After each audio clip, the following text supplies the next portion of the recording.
WeWork, Paris. I'm so surprised that it was raining. I had to leave. I was supposed, original plan was to stay until 6.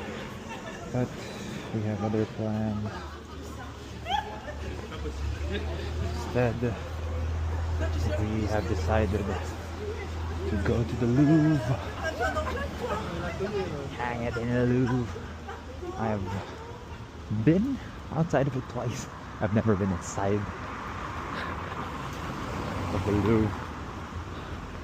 I would have went last year if I knew that it was free for me. It is quite costly, I'd say. My parents really wanted to go, but we didn't have time. We didn't even go to Versailles. So yeah,